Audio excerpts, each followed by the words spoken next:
Christmas time, Achilles' pain subsides. It almost scans, and it's mainly accurate. In December 2018, biomechanics analyst, posture and motion specialist and running coach Helen Hall was still gently keeping me on track and accountable via those voice messages. Okay, it's been a few weeks. Hello. Checking in with you. How is it all going? Are you being kind and loving to your amazing body at the end of the year in preparation for an amazing next year? Hi Helen, it's Bob. I just did my last cycle of 2018 yesterday. I'm a bit worn out of it, I think, that end of year weariness. I've been still doing the drills and the listening to the weirdy hippie music and doing my wiggling to get the reflex going, so I think that's probably coming along quite nicely. That weirdy music is an EMDR music therapy bilateral stimulation album on Spotify that Helen shared with me. Here she is to tell you what it means. EMDR is amazing stuff. It stands for Eye Movement Desensitizing Reprogramming, otherwise known as music medicine. So it doesn't work unless you have headphones on where you hear the music move from one ear to the other, crossing the corpus callosum, separating the right and left hemispheres. There's been amazing studies where under EEG, they actually watch the myelin fibers being laid down on the corpus callosum, connecting the two hemispheres during EMDR activation. So it instigates alpha brainwave state, which creates this sort of state of super learning zone or active meditation. So the idea was I listened to that whilst I did the drills, and the messages that those drills were trying to tell my body would be accelerated by the fact that this music was joining both sides of my brains, and this reflex that I was trying to regenerate that I'd never had since I was a baby because I'd been a bum wriggler, not a crawler, and had never developed. I was now trying to develop it by doing frog leg things, lying on my stomach on my bed, listening to that weirdy music. I know it sounds cuckoo, but it worked. It's very nice to listen to anyway while you're doing the drills. It's relaxing early in the morning or late in the evening. It drowns out the sound of your children arguing, which is not conducive to healing at all. So I went with it. I think I'm at that stage now where it's not really hurting when I get up in the morning. It's a little bit stiff, but I haven't done any other running other than the downhill drills. So yeah, I guess a bit of guidance on what you think next would be good. That guidance came in person when I visited Helen Hall again in the first week of January. More on that in the next episode, but first, there's Christmas, and that means dietary decision making for our group. This morning's hungover breakfast was a homemade banana, avocado, oat and nut butter smoothie followed by an avocado and falafel wrap. No idea whether the healthier food made it worse or better, but I do feel I either have, or am about to, plunge balls deep into, and then eventually cross, the vegan Rubicon. Isn't the Rubicon a drink you get in North London kebab houses? That is just Rubicon without the "the". Hi, and welcome to our podcast about the Bob Graham Round. A 66-ish mile run in the Lake District up and over 42 of England's tallest mountains in under 24 hours. Recorded throughout 2018 and 2019, this is an audio account of a year preparing for and attempting the BGR. These are our Bob Graham sounds. A week before Christmas, I booked a couple of days off work and hit the road early one morning to the Big Smoke to meet some very exciting podcast guests.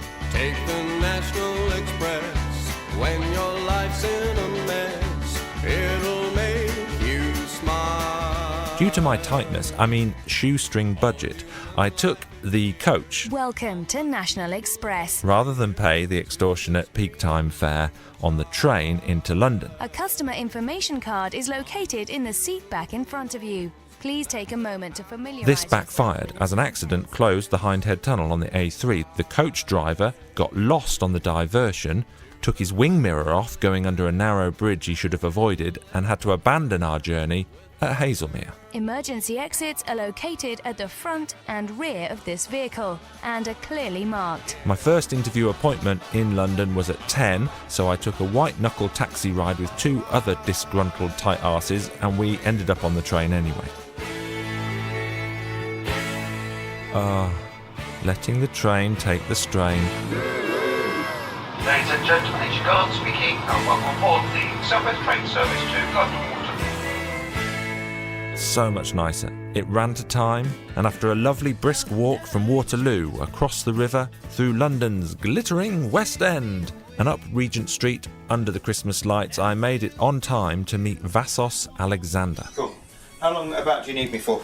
Half an hour? Yeah, cool. Is that alright? Yeah. A sports journo of many years in the BBC, Vassos is now co-host of the Virgin Radio Breakfast Show with Chris Evans, but back then, December 2018, he was in his last week at Radio 2, and that was where we met to talk about his love of running, especially mountainous ultras. So I'm in Radio 2, there are running shoes in the corner, and so we must be in the office of Vassos Alexander. Hello. Hello, Bob. I'd like to talk to you about running. Which, Good, thank you. I'm I sure love talking about running. Yeah, so I've been reading your book and I'm sort of halfway through it, and I think I know the finish to some of the events that you're partway through in those chapters, but I won't do spoilers for everyone. I always like it when I'm reading a book and I feel like I've got a bit of a kinship with the person. So I think we're roughly the same age. I'm 42. Yeah, 41. Right. Yeah. We've got 3 children, roughly the same age. Mine are 5, 10 and 13. Mine are 14, 12 and 4, so yeah, absolutely. We're basically the same person, and we both like running silly distances. Yeah, and we both live in the south of England, miles from proper wilderness and real hills. Annoyingly. So you must have to do a lot of driving. What I'd like to do, really, if possible, is sort of lasso the Lake District, Snowdonia, Peaks, Dales, and actually the Highlands, and just bring them 4 hours closer to London. Yes. I'm not saying to London, but just because the drive, I mean, to get to the lakes on a Friday night. I mean, but the thing is, maybe it's like, you know, that whole Buddhist thing, you suffer and then it's better, all the better when you get there. So maybe you need the M6 so that when you get to Wasdale, suddenly your enjoyment of getting there is all the greater. Maybe that's right. But it doesn't feel like it when you're on the M6, does it? No, and I think the journey home is worse as you get stuck around Birmingham or something. Yeah. When did you start running? Were you always a runner, cross country at school, or was it some sort of midway through your 30s? Yeah, it was that sort of cliche. Midway through the 30s, I first noticed a little roll of fat. I was sitting at a traffic lights and I looked down and I'd always thought of myself as quite thin, and I always was. And then I'd just been playing golf and I noticed a little roll of yellow fat in my yellow golf shirt that was flopping over my belt. And it wasn't nothing dramatic, but I just suddenly had that realisation that I'm either going to have to do some exercise or stop eating what I want or get fat. And I sort of tried the exercise route and I hated it in the gym. But then the first time I went running, and this is only about 10 years ago, the first time I went running, I didn't kind of know why I loved it. I didn't find it easy. I still don't find running particularly easy.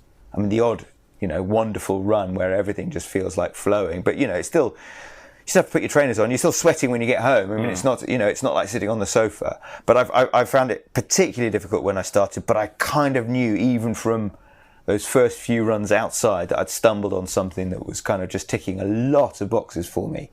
And then I just went where the runs took me. I didn't set out to be an ultra-marathon runner. I didn't set out to be a marathon runner. I didn't, to be honest, set out to even do so much as a park run. I just thought, let's see how it goes. We have Claire, who's reading the news, who wants to come in. So I'll just say it's absolutely fine for her to come in. No, of course it's fine. Of course, sorry about this, listeners. Sorry, Claire. This is Bob. Hi. We're talking running in the background. Who wants to talk to me about running for his podcast? But I mean, if you want to jump in. About my running experience. Yeah. Yeah, pretty minimal. On the beach in France about twice a year. There you go. Open air running is the best. Isn't it? Yeah, it's exactly what I was saying. So that's Claire, who's reading the news on Radio 2 today, and I can't remember what I was saying. I was just saying running is ace, wasn't I? Yeah, and I guess you went through the sort of doing local races and that sort of thing, and then when did you start running really wild runs or really crazy distances? So the first race I did was I was working at 5 Live at the time, was the Great North Run. They were doing some kind of weird, let's try and persuade more people in the north to listen to 5 Live, and they did something called, I think it was called an Oktoberfest, weirdly, for no real reason, in Newcastle. And as part of it, a few people at 5 Live ran the Great North Run, and I was one of them, and I was just hooked. The all-encompassing good energy around a run, even a road run like that. It's not a particularly pretty one, but it's fantastic, and they really turn out to cheer you on, the people of the northeast, from Newcastle to South Shields. And then I did down a road marathons, and then I was particularly obsessed for many years with breaking 3 hours in the marathon. Which you did? Did you do that in London? I have done it actually, but I got into trail running before I broke 3 hours. Okay. It's that sort of thing, you suddenly realise it was Keswick. I was hosting a mountain festival up in Keswick, and I ran a trail half marathon, and I suddenly thought, oh gosh, this is a new level of running, at which point the sub 3 thing became much less important to me, at which point, obviously, I went sub 3 in London. Actually, the first time I did it was that's a long story. But anyway, yes, London. Let's go with that. Having finished his book now, I know the full story, and he actually broke 3 hours at a marathon in Kent that I've started before but not finished. That was a particular low point for me in my recent injury-riddled running history. You did the marathon by doing loads of laps of quite a short cycle course, and I had to pull out after about a mile with cramps in my quads and then spend the next 3 hours handing out water to my mate as he completed it before he could give me a lift home. From the moment I crested my first fell in the Lake District, then I knew that, trail running, proper off-road stuff, that was my future. Which one was it? It was the Keswick. I was called the Keswick Half Marathon. Right. I think it was only a half marathon. Which fell was the first one I don't actually know, because I wasn't concentrating. It was just I was following the person in front of me, who was Chrissy Wellington, right? The Ironman world champion, the many times the Ironman world champion, and she went up and then she went off. She won it in 2. This is someone who can run a marathon at the end of an Ironman triathlon in 2:45 or so. Wow. She won the half marathon with no swim or cycle before it in 2 hours, which sort of shows how hilly it was, which, my family were there. They said, well, we'll see you at the finish. How long is it going to take? I went, well, I can do a half in 120 or so, So let's say 130, 140, I was 2 hours and 15 minutes. They thought I'd been lost out there. But then again, the time doesn't matter, does it? That's the point. Let me try and think what fell it was. Skiddaw the massive one. Yeah, it must have been. Isn't it? So. No, because that's the thing, because we took a boat across the lake to the start, and then we could come back via... and then we'd come back via Skiddaw, I think. Okay. I think that's how it worked, but I haven't sort of pieced that together in my head. I just remember that feeling of cresting the first fell and thinking like the whole of England is laid out before you, and it's like, oh, it's amazing. It's amazing. And you also feel when you're wild running like that you are somehow doing right by your DNA. This is what we were born to do. We certainly weren't born to sit on chairs, but we actually equally weren't born to run on tarmac. We were born to run over rough ground, and that's, the whole Born to Run thing with Christopher McDougall. Obviously, people listening to this will know about that, but that was a real kind of eye-opening moment in many ways, that first fell, and then you descend kind of crazy quickly. What is the old thing? Breaks off, brain off. Yeah. As you were saying that about when we sit in chairs too much, you're shuffling around on your big Pilates ball. So has running influenced lots of the way you do life now? Yeah, absolutely. Yeah. Are you a barefoot convert? No, I completely agree with barefoot running. I mean, completely. I would, if I started again, maybe go barefoot or go, zero drop shoes. I've got minimal drop shoes, and I mean it doesn't really matter on the fells anyway, because nothing's you're not landing on a safe cushioned road. It's not the same thing every step for your feet. But I completely agree with it. But I don't do it because if it ain't broke, don't fix it. And touch wood, I'm not injured. I haven't been injured for a while. sprained an ankle in the Welsh mountains a few years ago, but I don't want to jinx it. I don't want to be a bloke who's injured because he tried something. Don't try and be too clever with myself. Yeah, I think I've done that. I think, I've got this long-standing Achilles problem, and I think it's probably because I read Christopher McDougall's book and dilly-dallied with trying barefoot things. And even the so I'm in ONS at the moment for my road running on Cloud Flow, I think, and you can see that those are my old trainers, the Asics Gel Cumulus, and they have a 10mm drop from heel to toe, and these have a 6. Okay. And even when I started running with them, which was this year, I think the first race I did, they sent me a pair, and I just got them out of the box and ran the Manchester Marathon with them. And even they were too small. Actually, they were these ones, and those ones which are half a size bigger are fine. Got terrible blisters and things, but I quite liked the feel of it. I quite like the lesser drop. But even just going from 10 to 6, I found quite a, I could feel it in my Achilles. I could feel it in my calves. So it's a big thing when you're used to running. And I actually think it's more your running gait than the shoes that you're wearing. That's the most important thing. Yeah. So as long as I'm kind of mid-foot striking, which I generally am, then I think I'll be okay, whatever shoes I'm wearing, rather than, feeling that you have to get straight into the Vibrams and do that. Is that what you did? Yeah, I tried running actually in bare feet on the grass, and then I tried in some very minimal shoes, and I read all sorts of books about trying to land on the forefoot, and I think I probably overdid that. So rather than, the coach I've seen recently has said just land sort of just in front of the heel, whereas I think I was running almost on tippy toe and sprinting almost. And so you feel fine for a couple of miles, and then the next day you can't walk. And you look quite quick. Are you quite a quick runner? I was reasonably quick. I feel like I've lost a bit of my. For years I've been injured on and off, so I cycle a lot now, but haven't run consistently. But I've done a sub-3 marathon way back in the late 90s. I still trade off those figures anyway. It's like the old thing. How can you tell if someone's done a sub-3 marathon? They'll tell you. So your book, you've written 2, but the latest one, Running Up That Hill, the highs and lows of going that bit further. Obviously, you just mentioned when you first do a big run in the fells and things, suddenly the times and the 10k speed and all that sort of stuff just becomes immaterial, doesn't it? And you just enjoy the first big day out in the hills. And in your book, you talk about running the Dragon's Back race, where it's just against the weather, the clag comes down. It's just a totally different experience, isn't it? Is that the bit that you're sort of in love with? Yes, exactly. It's just so when you're running the London Marathon, let's say 10 miles into the London Marathon, you want to have hit that in about 65 minutes, like what I do, you know.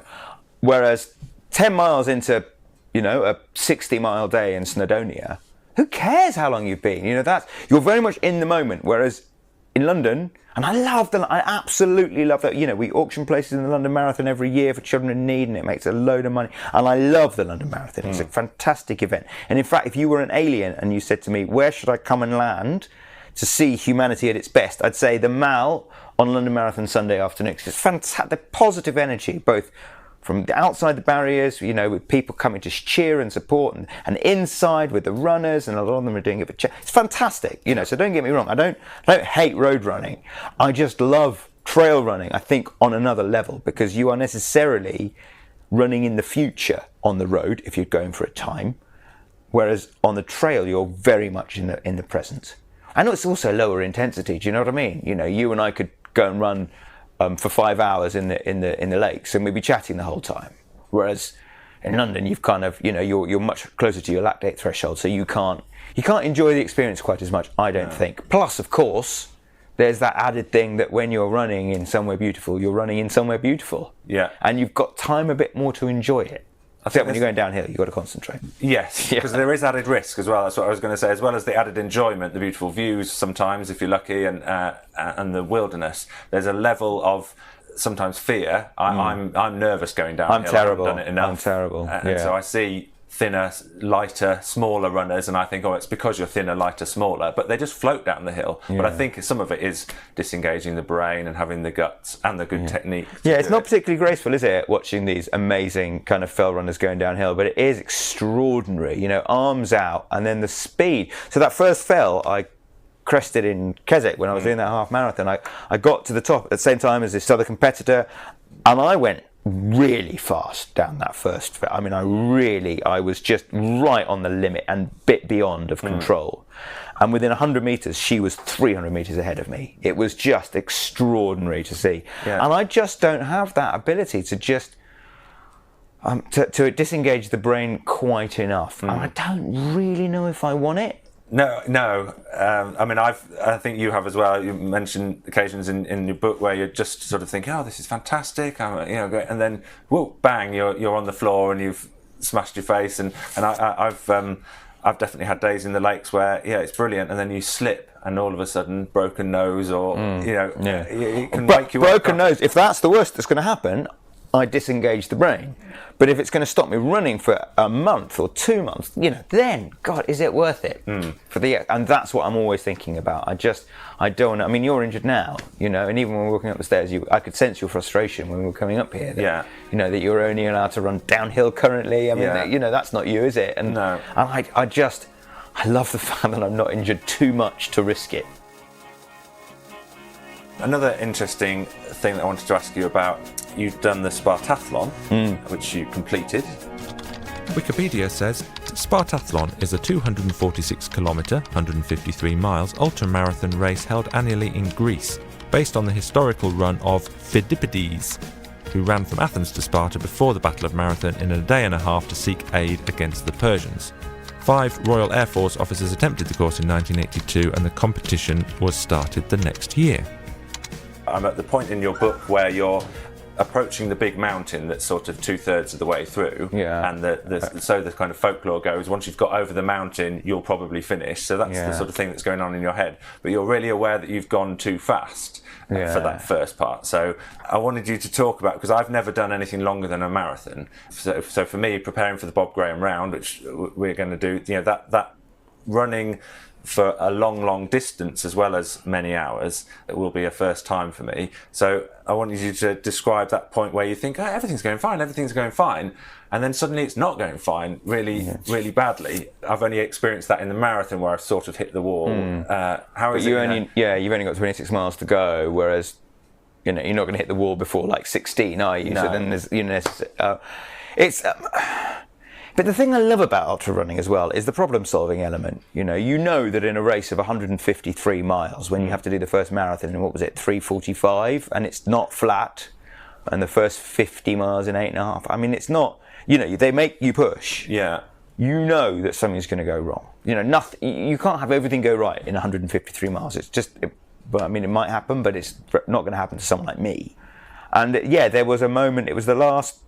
So I got over the mountain. I was fine. I think it was 17 odd hours to the 100-mile point, which is the top of the mountain. And it's a proper old mountain, by the way, better than anything we've got or bigger than anything we've got in the UK. It's 4,000 feet, and you start. I mean, you're there. There's the sea. So as you're running, you're starting by the sea. So there's not like you're starting. You never know really with Snowdon how high when you're at the bottom at Penny Pass, how much of the 3,000 odd feet you've got to climb. Whereas with this one, you knew, because there's the sea, so that's sea level. And there's the mountain, and you've got to get up it. This is Mount Parthenion, the Mount of the Virgin, and yes, its elevation is 1,215 metres, or, as Vassos said, 4,000 feet.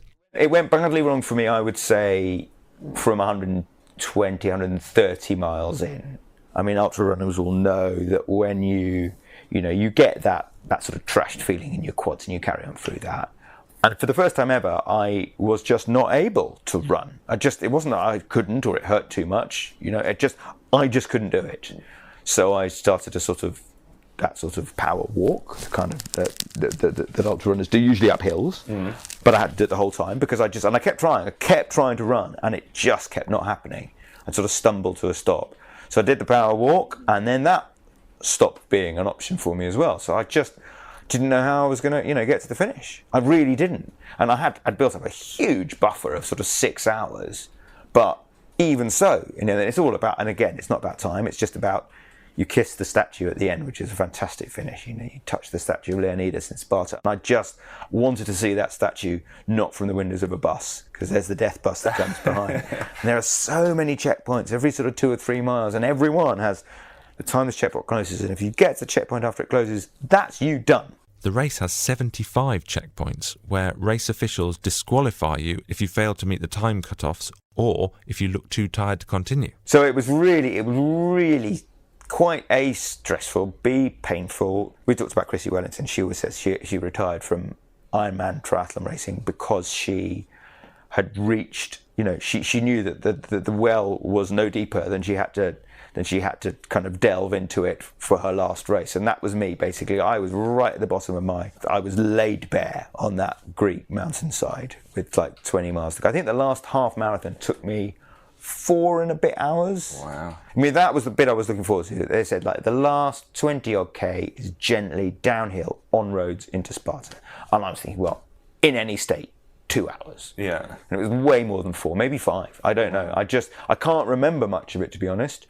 I know that I probably fell asleep on my feet, and well, I know I did, and I hallucinated and all that stuff that people do on these long races. But I can't really remember. It's just, I got it done, but I don't quite know how. I had very dark moments, but not to be, some people are kind of cross and angry in those dark, I'm never like that. I'm always kind of, smiley and charming to the volunteers, but my internal thoughts were self-pity and kind of bad stuff. And then I don't know how I got through it. Did you know that you had great staying power and great tenacity? What sort of sportsman were you before you started? No, not all that. No, not all that. Right. Running's taught me.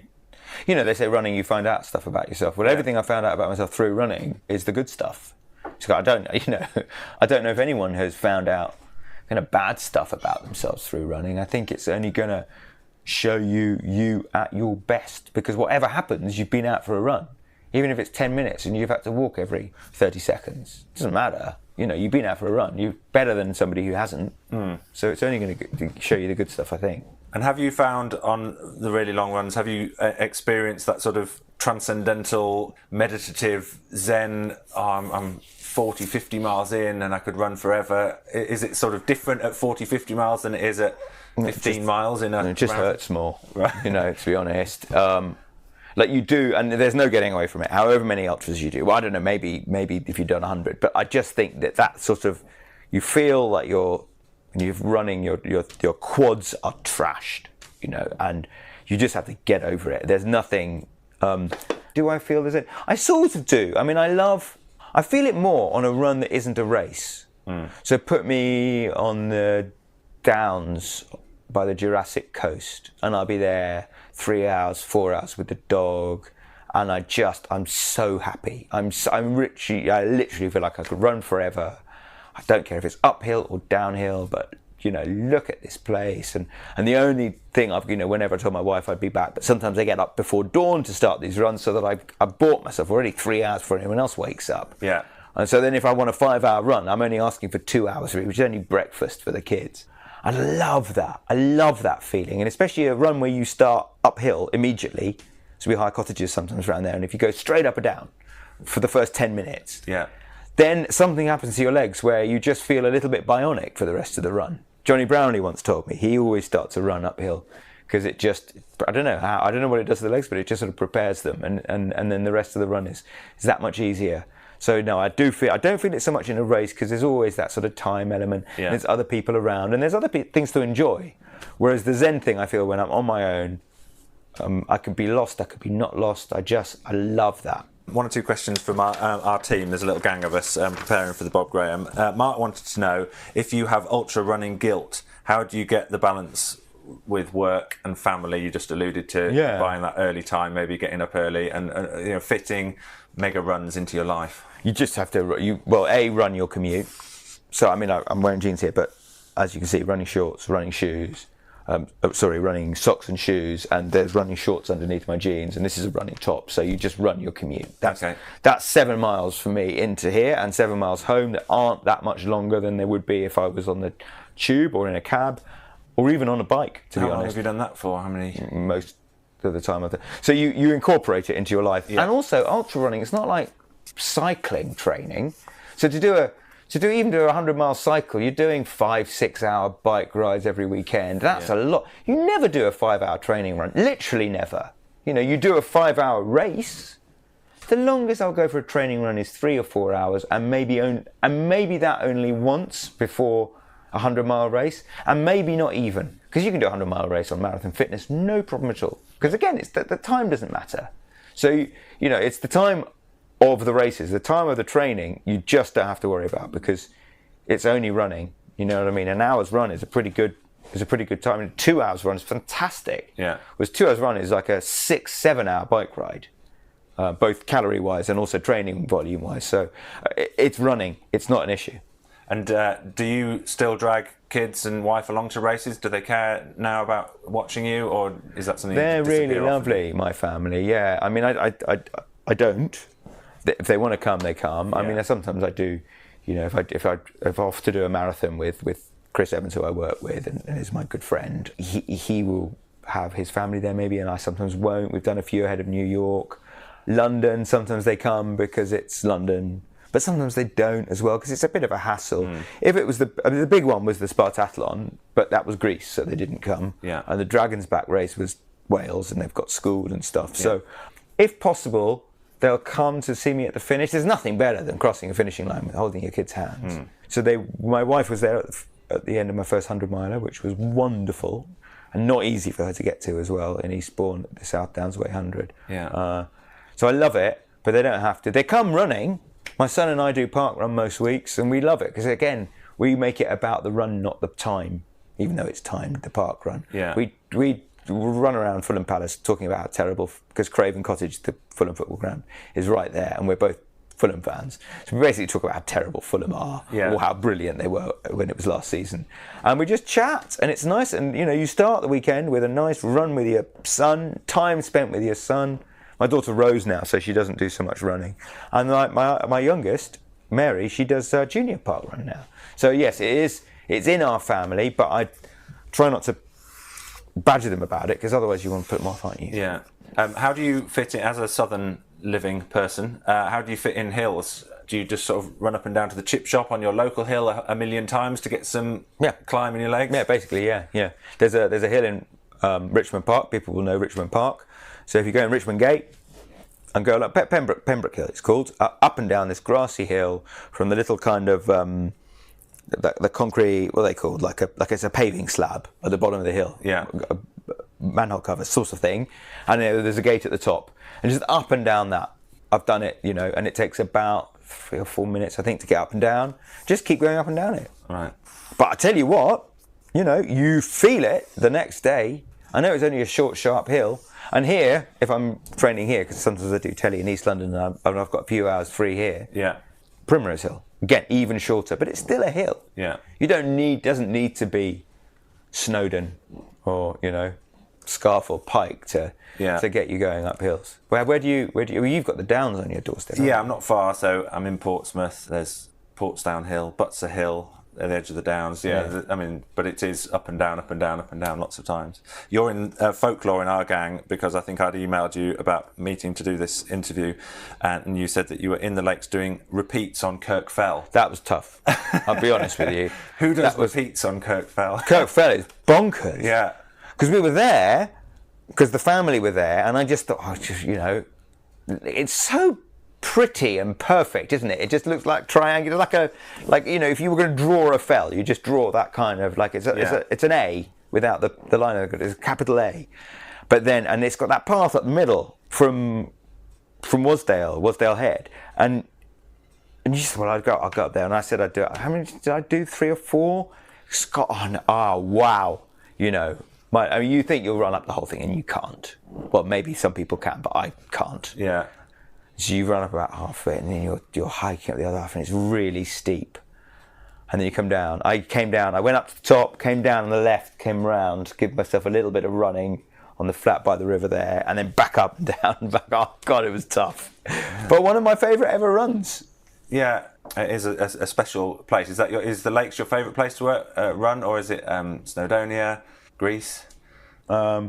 Well, Greece was very special because I'm Greek, and that race was, like my Chrissy's. It took me everything. Yeah. That's Spartathlon. Okay, one would I have to choose between St Antonio and the Lake. See, I don't know the Highlands. No, I've never run in the Highlands.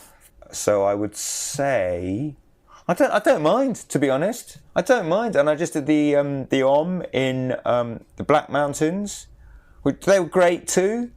Yeah, I don't mind. Put me in some mountains. We were in the Pyrenees in the summer. I mean, they're much tamer, as in there are paths everywhere. Right. But they were great. The Alps are wonderful. Something about mountains, isn't there? Yeah. I honestly don't mind. I can't give you a favourite, but it's just, I feel so grateful, especially when people want to talk to me about running, that it makes me think about my own running. And I think this is what I was saying when Claire came in. It's just that I'm so grateful that I just followed where running took me.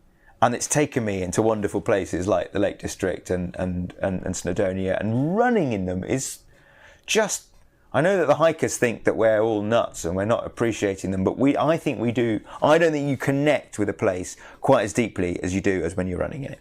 Yeah, and where is running going to take you next? What's your, do you have ambitions for particular events, or like we're thinking about doing the Bob Graham? I'd love to do the Bob Graham. I've wanted to do the Bob Graham ever since I first ran in the Fells and read Richard Asquith's excellent book, Feet in the Clouds. If you haven't read it, read it. Not you, I know you've read it, but there's people listening. But I feel like I need to do it like Richard did, kind of authentically, and like I'm sure you're doing it. People have offered, and I'm very grateful, to basically accompany me round, so I don't have to do any of the route planning. I don't have to sort of think it's just a test of fitness, but I don't think the Bob Graham round is just a test of fitness. And if it was, I think I'd probably be okay, whether, and depending on how I am on the day. But I'd like to do some of the recce's on my own, kind of spend some time in the Fells, kind of do the grunt work, and then try a Bob Graham round. And I think that's definitely not for 2019, so that's probably 2020, but that's how I'd like to do that. I want to do some of the big, iconic American 100-milers. We mentioned Chris McDougall's book, so Leadville, Western States, definitely. Less so Badwater, to be honest, because it's such a faff. You need a crew and you need all this stuff. I quite like the pair of trainers. The Spartathlon was great because it was a pair of trainers and carry on. Yeah. And just eat on the way if you want, whatever's there. So I want to do some of those American races. I'd like to do UTMB. I was meant to do it this year, and for slight injury and more family reasons, decided not to. One sec, sorry. Graham, I'm just upstairs. Cool, okay, fine. So where was I? Yes, I'd quite like to do UTMB, which I was meant to do this year and kind of didn't for mostly family reasons. So yeah, that sort of event. I'm going to do the Berghaus Dragon's Back race again in 2019. So this will be your second one, after the one in the book. Because that's awesome, and I'd like to finish that, to be honest. Yeah. I don't think it was only my damaged ankle that stopped me finishing it, but it definitely didn't help going in with a significant high ankle sprain. Yeah. So I'd like to see how I fare, and also I've got a bit more experience in the mountains now. So that sort of thing, it's just, there's so many events. Yeah. There's so many things on the wish list, and people keep sending me new ones every day almost. I think, God, the list should be getting shorter, but it's just getting longer and longer and longer. It's a case of prioritising, isn't it? Yeah. Oh, it's been fantastic to talk to you. Thank you. Your positivity comes out in the book and definitely oozes out in the conversation. It's great to get a bit of that sort of kick of the joy of running from you. As you're the showbiz sparkle to our podcast, who's the best or most exciting celebrity runner that you've either run with or you know of? Mark on our team reckons Johnny Marr is pretty decent, and Ronnie O'Sullivan's supposed to be a good runner. He's a very good 10k runner, Ronnie, and not that I've run with him. I'd love to, but the best runner who's not a runner, James Cracknell. James Cracknell is really good because he has no right to run a marathon in sub 250. Literally no right. I mean, he's a rower. Yeah. The last marathon, the last London I did was in 2012, and it's where I most hit the wall. I'd run it faster before, but I was really keen to try and break 3 hours. At 16 miles, I overtake Cracknell, so I think, great, this is I'm on target. At 20 miles, it all goes wrong, and Cracknell comes back past me, and I just couldn't stay with him. And I think I finished in 3:05, 3:06, something like that, which I just think, how does he do it? Great big heavy guy. Well, there was one year he pulled out halfway because he was injured, which was great because I was the quickest celebrity that year at London. But then the next year, Chrissy Wellington turned up, and then the next year, so James and I know James, he's great, lovely man, but he's very focused. So they start us right at the front, and usually the very fast club runners had always been behind us. So you end up running the first mile far too quickly because you're having people stream past you, and you're tapered, and so you're fit, and so you just, and it doesn't feel like and then you pay for that later in the race. But there was this one year where they hadn't put the really fast club runners behind us. They'd put a few kind of, but just normal runners. So we started from the green start. There's 3 starts, and for the first 2 miles, it was just me and James. It looked like, if you were, alongside the road, it would look like we were leading the London Marathon. Right. And I know him, so I was like talking to him, going, "This is ace, James, isn't it?" And it's the first 2 miles of London, so you're thinking, surely we can have a chat. Yeah. I mean, it hasn't started hurting yet. We're just doing kind of 6:20 miles and enjoying it, and we're leading the London Marathon, for goodness sake, ish. But certainly from the green start. But anyway, absolutely not. Head down. I kept trying to engage him, and this is somebody who I know. Yeah. It's a kind of a pal, but no, he was. But then again, I finished in whatever I finished in, 3:01 or something, I think I was that year, and he was 2:48. Right. So there you go. Who's amazing? Who wins? He's amazing. Yeah, he's great, James, because he's got no right to be a runner. Well, good luck for your future running, and thank you, and you. Good luck. When's the Bob Graham? June 2019. Good luck.